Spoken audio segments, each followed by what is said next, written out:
Martins and the Proceviats begin an epic road trip to the Arctic Ocean through the Yukon and NWT.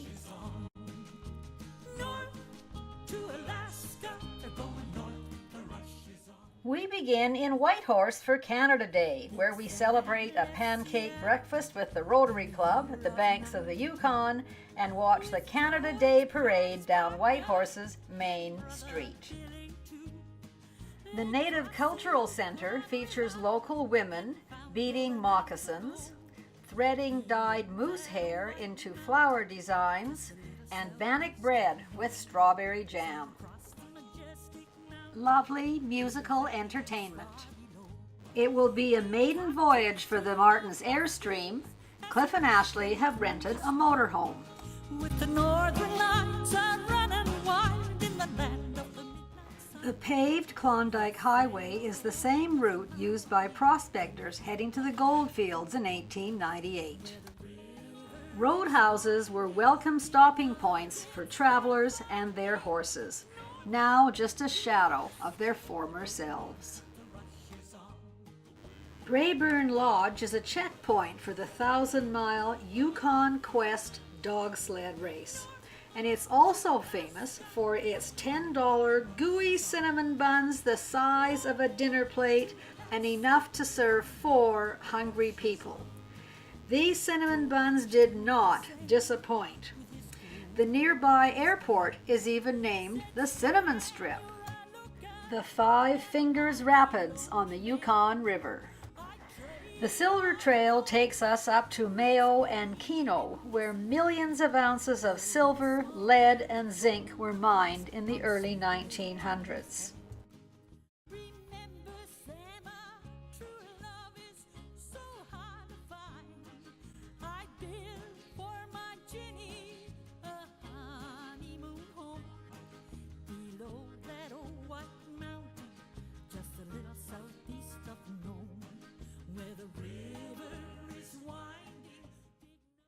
A South African geologist staying in the old bottle house shows us the core samples. They're still looking for silver here. Welcome to the hotel/bar/nursing station of Keno. It's 10K to the top of Keno Hill, site of the famous signpost with the hometowns of delegates to a conference. Ashley is a seasoned jumper. Dawn is an up-and-coming jumper with lots of potential. Snow angels are Dawn's specialty. Territorial campgrounds, they're not provincial as we would think, are a good place to stay, and only $12 a night.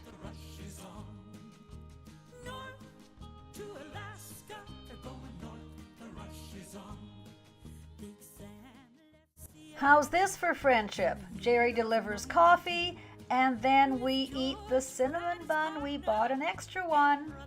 You're back on the Klondike Highway, and we make a point of stopping at every single point along the way. So, of course, Moose Creek has to be a stop.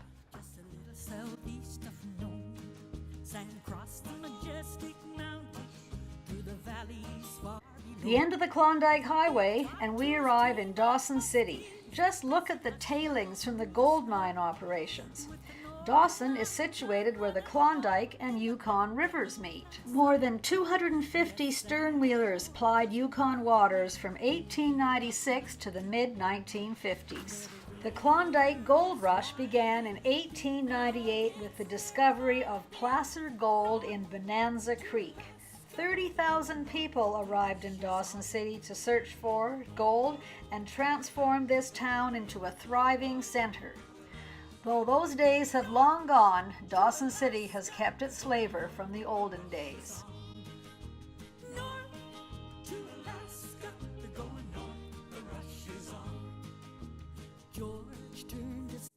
Robert Service captured the flavor of the gold rush in his famous poetry.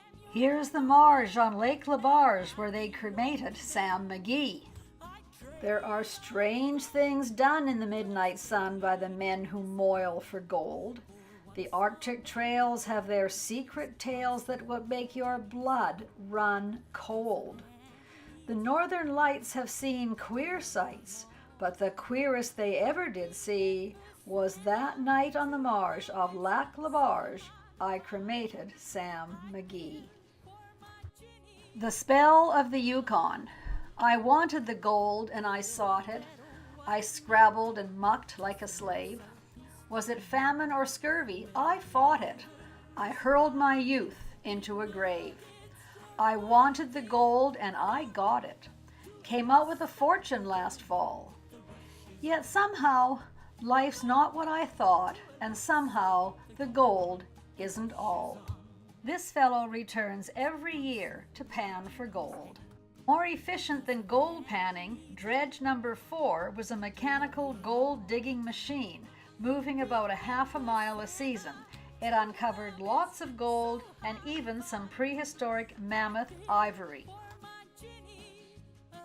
Fireweed is the territorial flower. 11 p.m. and still light. We finish our dinner at a campground and head to Diamond Tooth Gertie's for the midnight Can-Can Girls show. We're going north, the rush is on. North to Alaska, they're going north, the rush is on. Captain Dick Stevenson, shown here in the Canada Day Parade, is credited with serving the first sour toe cocktail in 1973. It's now a Dawson City rite of passage to drink a shot of whiskey with a mummified human toe.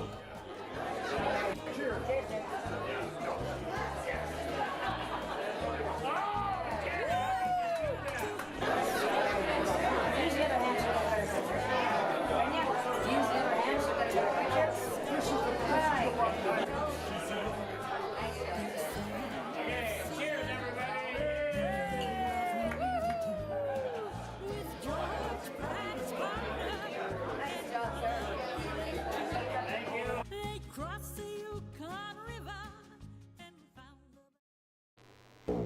The Dempster Highway, 920 kilometers of gravel road, opened in 1979.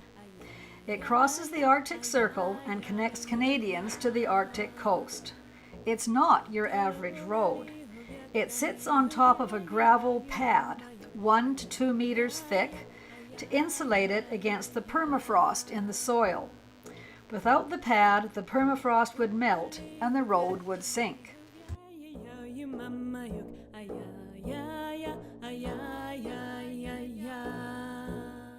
Some mountains show signs of glaciation with prominent peaks, while others are rounded, escaping glaciation. Engineer Creek reveals its minerals: iron oxide, limestone, and gypsum. They call them the drunken black spruce trees, unstable, growing in the permafrost soil. Elephants, in the form of woolly mammoths, were once common in the Yukon. Can you see the elephant-shaped rock here? Parts of the highway are designated airplane landing strips, and no stopping is allowed. It is an endless road, and sometimes tempers get a little frayed.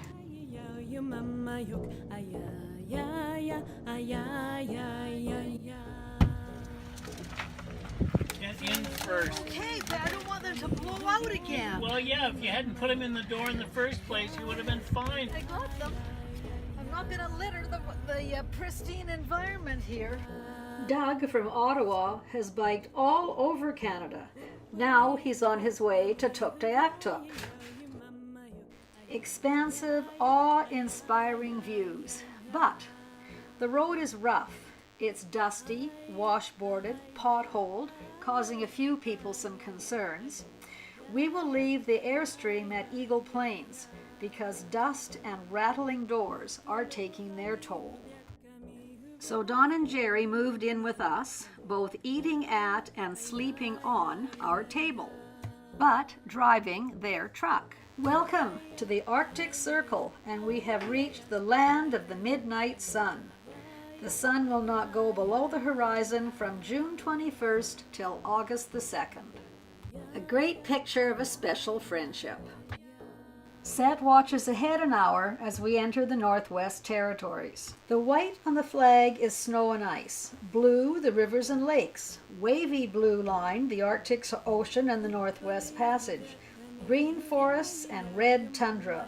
Gold bars and fox face represent the minerals and furs as resources. It may look like a lifeless landscape, but upward of 200,000 caribou, the porcupine caribou herd, live in this area from September till May. Now, they're all at the Beaufort Sea. Maintaining the Dempster Highway is an endless task. Finally, some wildlife.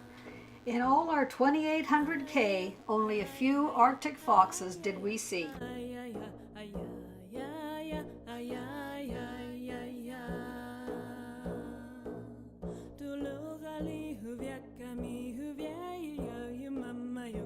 See the Peel River in the distance? We'll cross via a cable ferry, free and open 9 till midnight.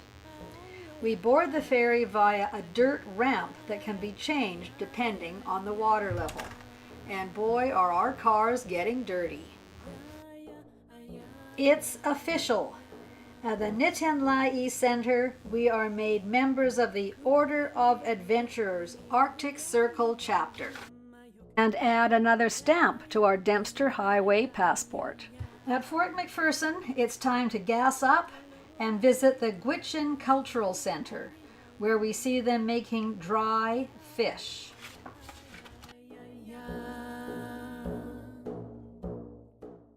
It's a local white fish and tastes very good. All along what is now the Dempster Highway, the Northwest Mounted Police did routine winter patrols with a dog team.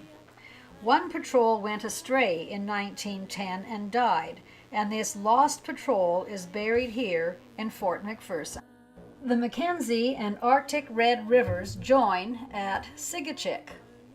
We'll cross the Mackenzie on another cable ferry, and note how much dirtier our cars are getting at this point. How do the bikers manage on these muddy roads? Now we arrive in Inuvik. Hooray! The Igloo Church is one of the most photographed Canadian icons, situated here in Inuvik, built in the 1960s by a priest who had no blueprints. Homes in Inuvik are built on pilings to keep them above the permafrost. Utilidors, filled with blue insulation so water cannot freeze, distribute water through the community and dispose of the wastewater. Colorful buildings are a splash of fun in this cold Arctic setting. Welcome to the Inuvik Hospital in several native dialects. The hospital is on a list of best places to eat in the town. We go for breakfast and are served Eskimo donuts. At Alistine's, we have reindeer chili. The food is cooked in a school bus and delivered to this cozy setting. With the building of the Midnight Sun Recreation Center, the old hockey arena has been converted into a community greenhouse. And only in Inuvik could you take your dog to the library.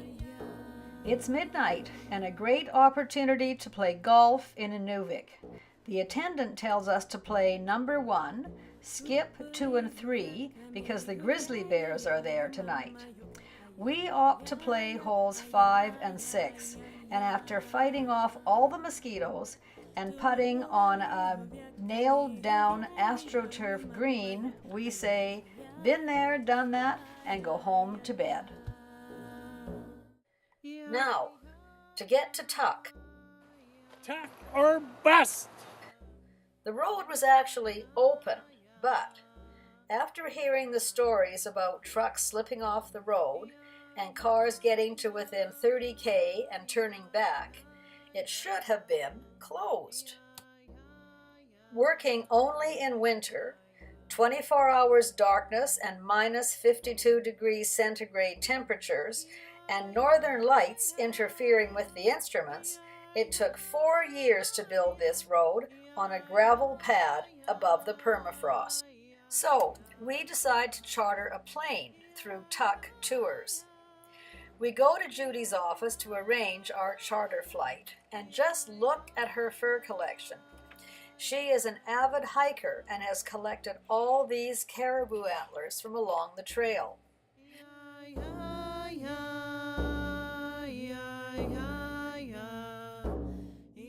She's well known for the white sled dog she raises in this kennel on her property. Her staff exercise the dogs twice a day. Quentin, our pilot from France, meets us at the airport, where, by the way, there's free parking. He flies with Northright Air, clocking up hours so he can join WestJet. There's a real Northwest Territories ambiance in the airport with the polar bear and the colorful hanging banners. We fly in a single-engine Cessna, first saying goodbye to Inuvik, and fly for an hour over the Mackenzie River Delta. The Mackenzie is Canada's longest river. The delta, 80 kilometers wide, is a maze of rivers, lakes, and streams and home to much wildlife. Here is a dew line station, distant early warning radar stations to detect incoming Soviet Union missiles during the Cold War. They no longer operate. These cone-shaped hills are pingos, and they have a heart of ice. They're found only in the permafrost and are the result of frozen ground being forced upward by hydraulic pressure. Our plane lands on a gravel runway at the Tuktoyaktuk airport. Dawn wears her t-shirt from a walking group in Terrace, a group that walked the equivalent distance to Tuktoyaktuk. Tuktoyaktuk means looks like a caribou in the Inuvialuit language. Population 808.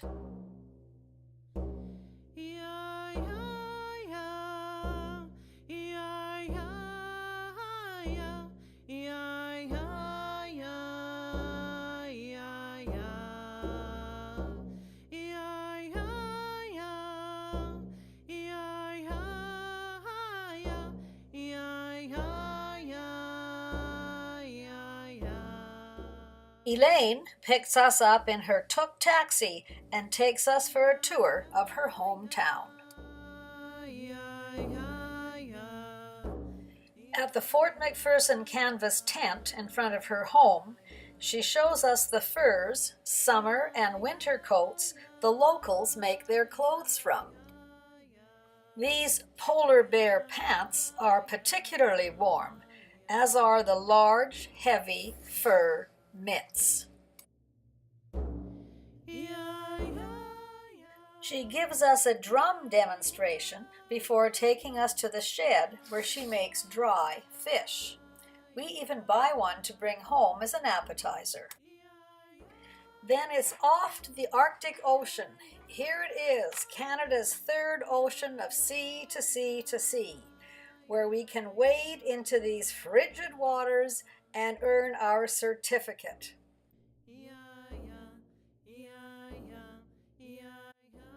Warm up and celebrate with a shot of Fireball cinnamon whiskey.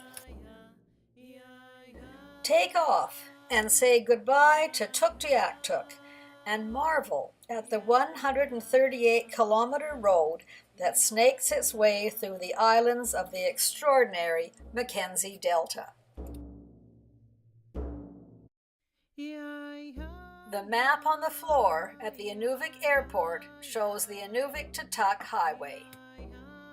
We completed our goal. We made it to Tuk, and now it's a long journey back to the beginning of the Dempster Highway, and another Fireball celebration. So Ashley and Cliff Proceviat, having demonstrated the initiative, integrity, and bold adventurous spirit of Arctic explorer who have traversed the Dempster Highway, will hereafter be recognized as honorable members of the exclusive Dempster Highway Order of Arctic Adventurers. Yes. Yay! There you go. And this is Mr. Proceviat. And on the Klondike Highway, we can't pass up another cinnamon bun. 2,800 kilometers, more than $1,200 in gas, 10 days of constant companionship, another great holiday with our circle of friends, Don and Jerry. What a great time we spent together. Now that we've been in the north, we can see Canada differently, from a northern perspective, from the north looking south.